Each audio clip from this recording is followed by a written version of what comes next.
Welcome to section 5.2. We're going to start talking today about definite integrals. Now, we've already discussed indefinite integrals, and that was in section 410, the last chapter. The indefinite integral of f of x dx was the set of all antiderivatives of that function. So we found a single antiderivative and then added on a constant. It's called indefinite integral because there are no limits. It's just a simple integral sign. A definite integral has an a at the bottom and a b at the top. Those are called the limits of integration. And I gave you a preview of that in the last lecture. That's the limit as n goes to infinity. So you let the number of rectangles go to infinity of the Riemann sum k equals 1 to n of f of x dx. So they're very different animals, but they've got to be related. I mean, it couldn't be coincidence that this has an integral sign and so does this, right? And one's called an indefinite integral, one's called a definite integral. So let's just see how they're related, if they're related. First of all, does this number exist, the definite integral from a to b f of x dx? And the answer is, for the most part, yes, if f is continuous. That's all you require, and that's not a lot to ask. What is the difference between the value of an indefinite integral and a definite integral? So we saw in section 410 that an indefinite integral is a set of functions. So an indefinite integral is going to be a set of functions, whereas a definite integral is going to be a number. And that number is going to be the signed area underneath the curve f of x over the interval from a to b. So set of functions versus a number. Are these two things related? Yes, of course they are. And to see how they're related, you have to wait until we talk about the fundamental theorem of calculus, which is the next section. The definition, integral from a to b, looks like a bummer. Sure does. Limit as n goes to infinity of this confusing Riemann sum. Is there an easier way to evaluate that number, whatever it is? Yes, of course. One, you can use the fundamental theorem of calculus. Two, since we don't know the fundamental theorem of calculus, today what we're going to do is use geometry. We're going to compute the signed area underneath the curve with geometry. And that brings us to what is the area of a trapezoid, because that might come in handy today when we're doing geometry. So I'll just remind you, the area of a rectangle is the base times the height. When you take the area of a trapezoid, you take 1/2 height times b1 plus b2. So you're averaging the two bases, b1 plus b2 over 2, and then multiplying by the height. Okay, so properties of definite integrals. The first two are the same properties that derivatives have. Constants can come out, and the integral of a sum is the sum of the integrals. Just like when you take the derivative of a sum, f plus or minus g, you can take f prime and then add or subtract g prime. You can do that with integrals too, not with products. Here's an interesting one. If you switch the limits, instead of going from a to b, you want to go from b to a, you can do that. You just introduce a minus sign, because what happens is you're integrating backwards. If you integrate over an interval that has length 0, you'll get 0. So the area of the rectangle underneath a is 0 because there's no width. And then my favorite is taking a rest stop. If you want to integrate from a to b, so a to b, you're allowed to go from a to c, here to here, take a rest, have some coffee, then pick up and go from c to b. All right, so you've got a bunch of examples in your homework that illustrate these properties, and each one has a video, so I don't think we need to waste time here going through those, because you can just watch those videos and they're great. I want to spend some time talking about the geometric interpretation of a definite integral and how to evaluate one using geometry. Okay, so here I've got a curve, f of x, and as I've said before, the integral from a to b of any function is the signed area bound by f and the x-axis. Signed area means area above the x-axis is positive, area below is negative. So if I want to go in this picture just from a to b, I'm going to get the area of region A, the green stuff. If I want to go from b to c, so start here and go to here, I'm going to get negative the area of region B. And if I want to go all the way from A to C, I'm going to get the area of A minus the area of B. So it's possible to integrate and get 0, because if this had been symmetric and the area of B was equal to the area of A in absolute value, you would get 0. All right, so let's use this to evaluate some integrals. We're going to go from -2 to 3, and this is our f of x, 2 minus the absolute value of x. Now, just a quick tutorial on graphing. Absolute value of x looks like this. Looks like a v. If you introduce a minus sign, so this is y equals absolute x, y equals negative absolute value of x, flips it around the x-axis. Then if you add on a 2, you're going to take that triangle and you're going to move it up 2 units. This is going to look like, this is 2 right here, and we're going to go like that and like this. And we're only going from -2 to 3, so I'm going to take out this part. I'm going from -2 to 3. Now I want to think of this would be 2 here.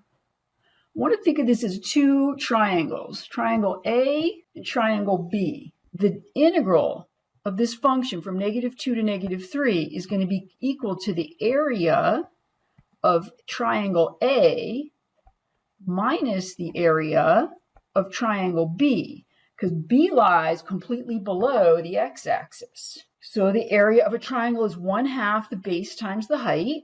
So for A, it's 1/2. The base is 4. The height is 2. So that's 8. Half of 8 is 4. And then for triangle B, 1/2. The base is 1. And the height is 1. And so that's -1/2. 4 minus 1/2 is 7/2. Don't worry, there is an easier way. It's a fundamental theorem of calculus, so we won't have to be drawing pictures for the rest of our lives. Okay, next one. So to graph this might be a little bit tricky. This is my f of x, but I can rewrite this as 2 separate integrals. This is the integral from -3 to 3 of -x dx. Every integral has to have a differential, so don't forget your dx. It's not decoration. Plus the integral from -3 to 3 of the square root of 9 minus x squared dx. And that's why I have 2 pictures in this problem, is because we're actually going to have 2 separate graphs. So for this one, our function f is y equals -x. And for this one, our function f is y equal to the square root of 9 minus x squared. Now, we can do this first one pretty quickly. -x looks like this. Here's -3. Here's 3. And so that first integral is going to be this area minus that area. I don't even need to compute those. They're going to cancel out because this is symmetric. So the first integral from -3 to 3 of -x dx is 0. All right, so let's do the second one. The integral from -3 to 3 of the square root of 9 minus x squared dx. Okay, here's -3. Here's 3. Another graphing primer.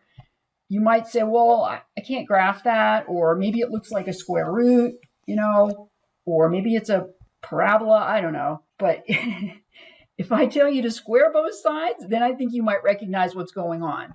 Y squared is 9 minus x squared, and now add x squared to both sides. X squared plus y squared equals 9. That's a circle of radius 3. I hope you recognize that. It's a circle of radius 3 centered at the origin. We're not getting the whole circle, because when I solve out for y is either going to be plus or minus the square root of 9 minus x squared. So we're getting plus. I'm trying to erase that mess there. We're getting plus, so we want the top half. So this is a semicircle of radius 3. All right, the area of a circle is pi r squared. So for half a circle, it's 1/2 pi, and then r is 3, so r squared is 9. So I get 9 pi over 2, and that's my answer. All right, next one. We could do what we did above and break this up into 2 integrals, but it's really not that difficult because our function is x over 2 plus 2. We can graph that pretty easily. That's a line. It's got y-intercept 2, and it's got slope 1/2, right? So when x is -2, going from -2 to 2, When x is -2, y is 1. And when x is 2, y is 3. 1, 2, 3. So it looks like that. So this is a trapezoid, all right? So we want area of the trapezoid. But this is actually a trapezoid lying kind of on its side. This is your B1, this is your B2, and this distance here is your H. So the area would be 1/2. H is 4, B1 is 1, and B2 is 3. So 4 times 4 is 16. Half of 16 is 8. Okay, and you might think, well, wait a minute, did I really have to use the area of a trapezoid? What if I thought of that as a rectangle and a triangle? That would be fine too. You could compute the area of that rectangle, that's 4, right? Because the base is 4, the height is 1.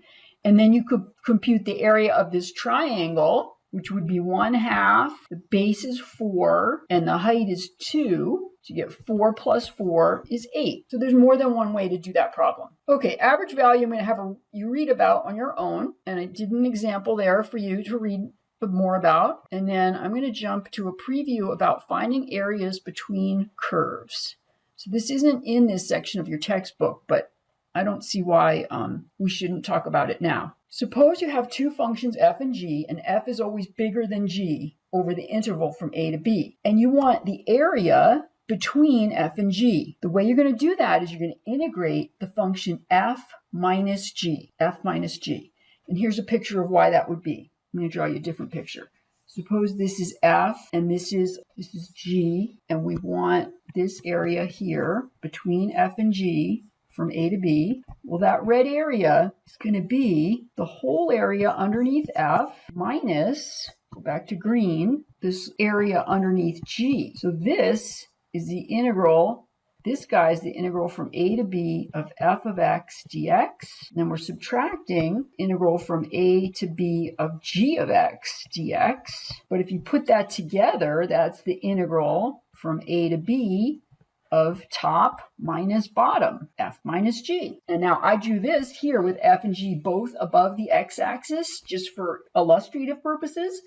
But it works for any f, any g, as long as f is always above g. Now, there are two special cases. If g is the x-axis, then you're just getting the formula for g is y equals 0. And so you're just getting the integral from a to b of f of x dx. That's what we had on the first page. It's the area underneath f over the interval from a to b. And if f is 0, so the region lies totally below the x-axis.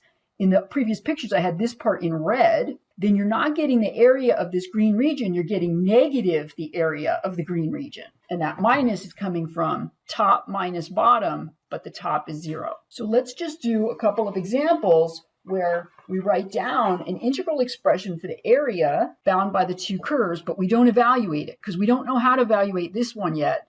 We need the fundamental theorem of calculus for that. Okay, so this is the curve y equals cosine x.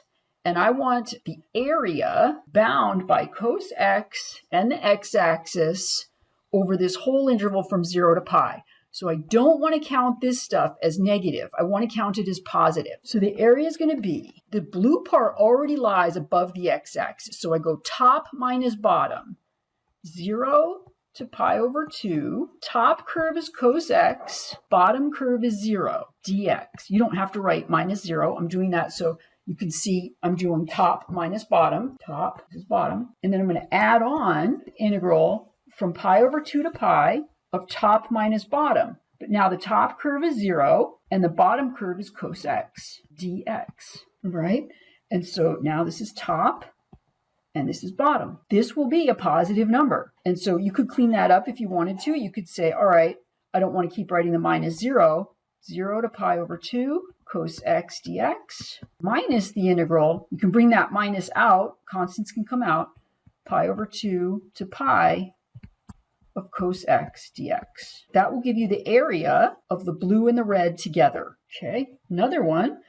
Write down an integral for the area of this region bound by the curve here, which is the top of a circle, and y equals 1. These two curves meet when x is plus or minus 2. Because when x is 2, 2 squared is 4. 5 minus 4 is 1. 1 equals 1. Same thing when x is negative 2. So our a and b are going to be negative 2 to 2. Top curve is the square root of 5 minus x squared. And the bottom curve is 1. And that's it. And once we learn the fundamental theorem of calculus, we won't just have to set these up. We'll actually be able to find these numbers. We'll find these areas. All right, so that is the end of section 5.2.